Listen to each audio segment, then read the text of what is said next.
You won't believe what is unfolding behind those palace walls right now.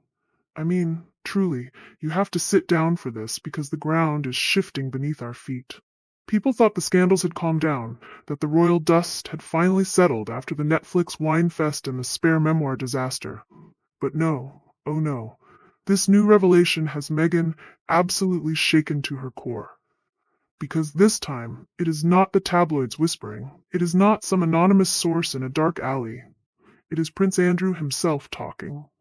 And what he is reportedly saying is rocking the monarchy to its foundation. They say when the truth finally crawls out of the dark, it doesn't knock politely, it explodes.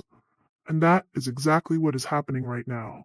Andrew isn't just spilling tea, he is setting the palace on fire, and he doesn't care who gets burned. Meghan, meanwhile, is reportedly in a state of absolute panic. She knows the story that is about to come out isn't gentle, it isn't kind, and it definitely isn't the carefully curated version of truth she has spent millions of dollars and years trying to control. Now I know you guys are excited for more. But before we delve into further discussion, if you haven't subscribed, come on guys, what are you waiting for? Hit like, subscribe, and ring that notification bell ASAP. So now, let's be real for a second, friends. Andrew's downfall wasn't small. It wasn't private, it was global. We all saw it happen in real time. The car crash interview, the ties with Jeffrey Epstein, the shocking claims made by Virginia Roberts, and the absolute disgrace that followed. Overnight, his titles vanished, his reputation imploded, and every royal door slammed in his face. King Charles, Prince William, are good, decent men. They did what they had to do.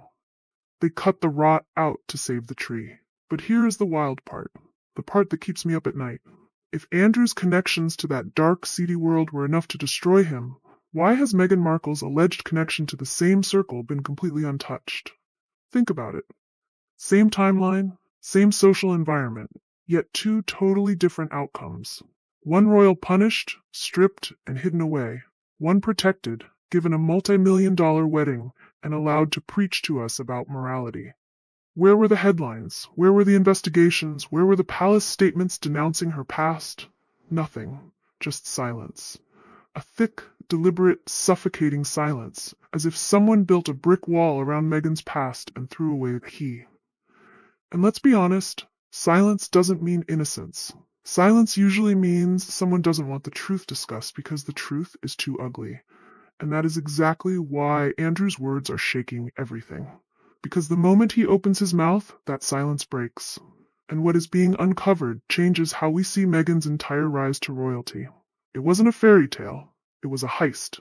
Before the wedding, before Harry, before the glamorous photos on the steps of St. George's Chapel, there are whispers, loud whispers now, that Meghan had a not-so-secret personal connection with Prince Andrew. We aren't talking about a polite handshake at a garden party. We aren't talking about a distant encounter at a charity gala. We are talking about a real, personal relationship. According to people who were around back then, Andrew himself allegedly told close friends that he knew Meghan long before she ever stepped into royal life as Harry's girlfriend, that he knew her from the circuit, that their connection was far more personal than anyone dared to say out loud. Now pause and think about that. If that is true, then Meghan didn't walk into the royal world as an outsider, a naive American actress who didn't know the difference between a curtsy and a bow. She was already connected. She was already involved. She was already part of the network that everyone else thought she was new to. That changes everything, doesn't it? It raises questions that the palace has never answered, and frankly, questions they are terrified to answer. How did they meet? How close were they? Why was this information hidden when Andrew's scandal came crashing down? If both were part of the same social orbit, why did only Andrew take the hit? Was someone protecting Meghan? Or was her history just too dangerous to expose because it would reveal that the royal family had welcomed a viper into the nest with open arms? Whatever the reason, it has been sealed tight for years, but not anymore. Because Andrew's sudden willingness to talk is reopening every door the palace hoped would stay shut forever. And when you follow the trail, it leads somewhere unexpected. It leads onto the water. It leads into a private world connected to Epstein's empire. It leads right into the heart of the storm. Back in 2014, photographs surfaced of Meghan on a yacht, not a public cruise, not a family holiday, a private yacht. That is the same kind of world Jeffrey Epstein's last known girlfriend, Karina Shuliak, described. Private planes, secret trips, luxury waters, and an exclusivity that few people could ever access. She said those trips were never just vacations, they were part of a controlled environment. Now, put those details side by side. Meghan on a private yacht, the same elite circle, the same time frame, the same luxury orbit. You can call it coincidence if you want to be naive, or you can call it what it looks like, proximity. And in scandals like these, proximity is everything. Because when the storm hit and Andrew fell, Meghan walked away untouched. Why? Why wasn't that chapter of her life ever discussed? That yacht photo isn't just a picture, it is a key. A key to a part of Meghan's life that was quietly locked away. And it gets darker. When Virginia Roberts, the woman whose bravery brought Andrew's world crashing down, stepped forward, she reportedly wanted Meghan Markle called as a witness. Did you hear that? She wanted Meghan called. Not because Meghan was famous, not because she married Harry, but because she was allegedly seen as a close past associate of Prince Andrew. Those words carry serious weight in a legal battle. That means someone believed Meghan wasn't a stranger to Andrew's private world, that she might have seen things, heard things, or at least been nearby when all of it was happening. But the strangest part? She was never called. Her name vanished from the list. Her potential connection disappeared from public record overnight, like someone hit delete on a computer. The world got silenced again. But silence doesn't erase history, it just buries it. And now with Andrew talking, those buried parts are clawing back to the surface like zombies in a horror movie. Because Meghan wasn't some random actress who stumbled into royal life.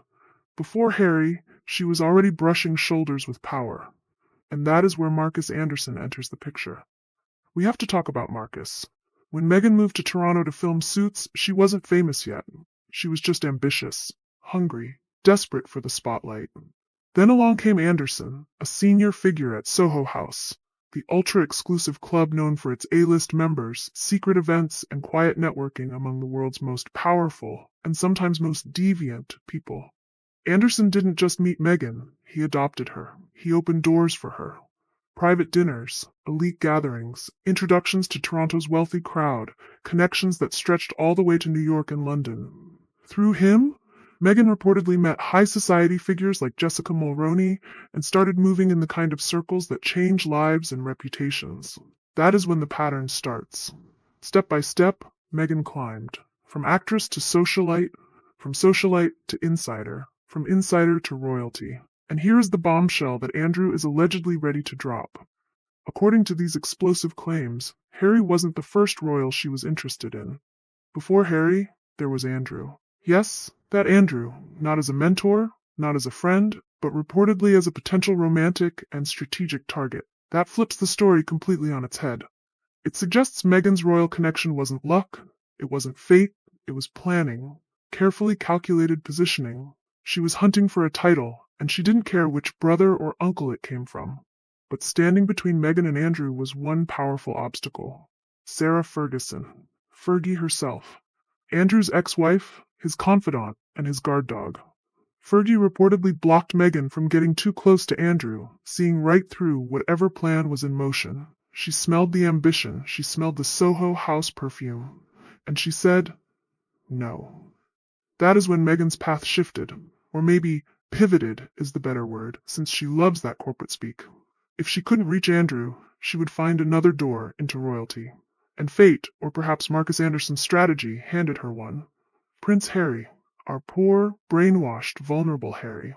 At first, Harry thought he had found something pure. He thought he found freedom, love, and someone who didn't belong to that cold, rigid royal machine. He saw her as an outsider, a breath of fresh air. But the reality, according to these sources, was far from it. Meghan wasn't escaping that world. She was mastering it. She was playing a role she had rehearsed for years. And when the opportunity came, she took it. With Harry, she didn't just join the royal family, she pierced its center. And that move changed everything. Not just for her, but for the monarchy itself. Because what followed wasn't a love story, it was fallout, it was cover-ups. It was the slow, agonizing realization that some secrets never stay buried forever. As Harry settled into married life, whispers started reaching him. Quiet, cautious, persistent whispers about Meghan's past and her alleged connection to his own uncle long before they met. At first, he refused to believe them. He defended her fiercely. He attacked the press. He cut off his friends. He even cut off his brother, our beloved William, who tried to warn him to take it slow. But over time, something broke. According to the claims, Harry couldn't ignore what he was hearing anymore. The royal family's warnings suddenly didn't sound like control or jealousy. They sounded like truth. And that truth hit him like a sledgehammer to the chest. Reports say he became withdrawn, disgusted, and heartbroken. Imagine looking at your wife, the mother of your children, and suddenly realizing you don't know who she is. Imagine realizing that the stories about her humanitarian work were just a cover for a social climbing expedition that started in the darkest corners of high society. That is when things started unraveling. The California fairy tale became a cage. What he thought was love started to feel like betrayal. Because if Meghan had truly been close to Andrew or even once had her eyes set on him, then what did that make Harry? A backup plan? A second option? A consolation prize because the bigger fish got away? That realization, sources say, has shattered him completely. He is a shell of the man he used to be, trapped in a mansion with a woman who views him as an accessory. Meanwhile, the palace stayed quiet. Too quiet. No headlines, no investigations, no leaks, nothing. That silence wasn't confusion, it was calculation. The monarchy had three huge fears. First, Harry's mental state. If the truth came out publicly, it could destroy him. The monarchy couldn't afford another royal breakdown in the spotlight. They love Harry, despite everything. Charles loves his son. William loves his brother. They didn't want to see him destroyed by the truth. Second, a second Epstein-level scandal. If Meghan's name was even loosely tied to that circle, it could make Andrew's disaster look small in comparison. It would taint the wedding. It would taint the children. It would taint the entire era. And third, reputation collapse. Because if the palace let Meghan in, knowing or not knowing about her past, it would make the institution look reckless, incompetent, or worse. So instead of exposing her, they protected her. But not because she was innocent, because protecting her protected them. And while the palace worked overtime to bury the noise, one man inside those same walls had finally had enough. The man who had already lost everything. Prince Andrew. Imagine standing in silence for years, watching your entire reputation crumble, watching your mother strip your titles, watching the world spit on your name while someone else, someone who once shared your circle, someone who played the same game, walks away untouched, walks away with a title, walks away with Netflix deals, walks away with the adoration of the woke mob.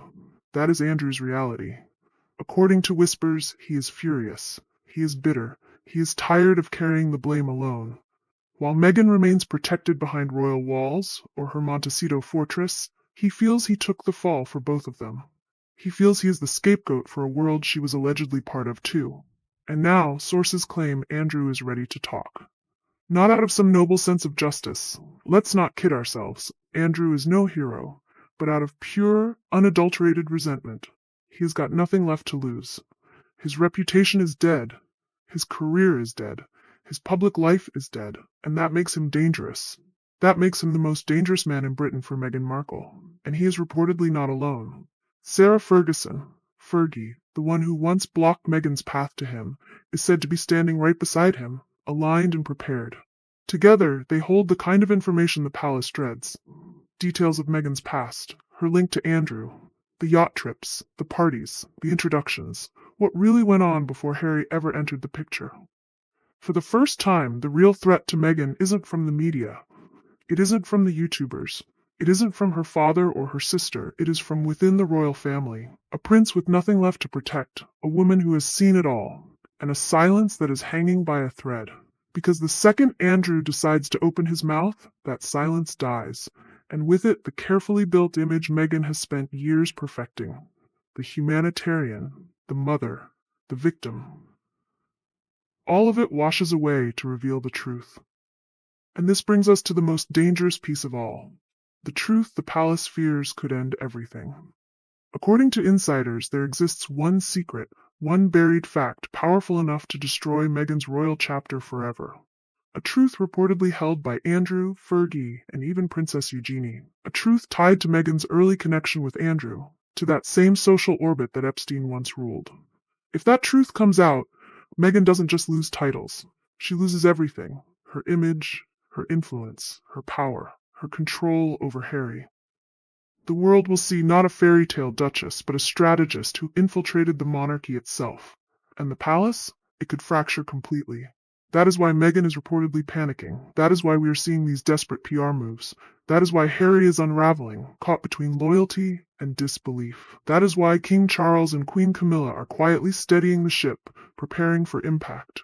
Because everyone inside those walls knows that if Andrew talks, the royal fairy tale collapses. And when that moment finally comes, when the man who lost everything decides there is nothing left to protect, it won't just be another scandal. It will be history rewriting itself, live, brutal, and unstoppable. And this, as they whisper behind palace doors, is only the beginning. The storm is here, my friends, and I don't think Meghan has an umbrella big enough for this one. What do you think? Do you believe Andrew is finally going to pull the trigger? Do you think that the palace will try to pay him off to keep him quiet? Or is it too late? Is the genie out of the bottle? I want to hear your thoughts in the comments. This is the story of the decade, and we are watching it unfold together. Don't forget to like, subscribe, and hit that bell, because when this news breaks for real, you are going to want to be right here with me. Stay safe, stay skeptical, and keep your eyes on the news. I'll see you in the next one. Ta-ta. And bye for now.